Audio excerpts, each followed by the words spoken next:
မြေကိုရီအတွက်ဒီနေ့တပွဲကောင်းကတော့ Leicester နဲ့ Norwich ပွဲစဉ်ဖြစ်ပါတယ်အချိန်ကတော့ည9နာရီတိုးမှာကစားမဲ့ပွဲစဉ်ဖြစ်ပါတယ်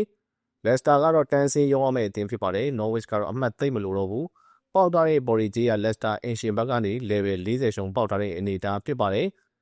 Leicester တော်တော်လေးရုံးလာပါလိမ့်မယ်နှစ်ဖက်ကိုသွင်းအားလေးမြင်ရနိုင်တယ်တန်းစင်းရုံးရမယ့် Leicester ဘက်မှာ40ရှုံနဲ့အပြည့်နိုင်ကိုရွေးချယ်ရမှာဖြစ်ပါတယ်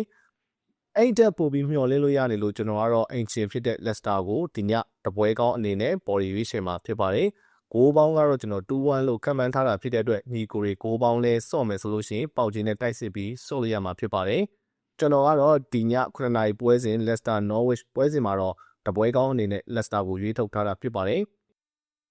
ဒီညဒီပွဲစဉ်ဖြစ်တဲ့9နာရီပွဲစဉ်ကိုကျွန်တော်တို့နိုင်အောင်ကြည့်ရမှာဖြစ်ပါတယ်ဒီပွဲစဉ်နိုင်သွားပြီဆိုတော့ကျွန်တော်နောက်ပွဲစဉ်တွေဆက်ပြီးကစားရမှာမဟုတ်ပါဘူးဘလို့နီးနဲ့အမျက်ရရပေါ်လုံးပွဲလောင်းရင်အမျက်ရဖို့လိုပါတယ်ဒါကြောင့်ဒီညတပွဲကောင်းတော့ Leicester ဖြစ်ပါတယ်မောက်ကတ်လိုချင်တဲ့ညီကိုတွေကကျွန်တော်အောက်မှာစာတန်းထိုးပေးထားပါတယ်အဲ့ဒီ Telegram Channel မှာဝင်ကြည့်လို့ရမှာဖြစ်ပါတယ်ညီကိုတွေကိုအထူးသတိပေးချင်တာတွေတခုရှိပါတယ်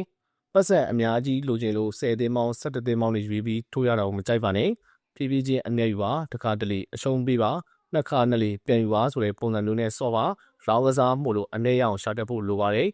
ဒါကြောင့်ဒီနေ့ညမှာဘောလုံးပွဲကစားမယ့်ညီကိုတွေအားလုံးနိုင်ရကြပါစေကျေးဇူးများကြီးတင်ပါတယ်ခင်ဗျာ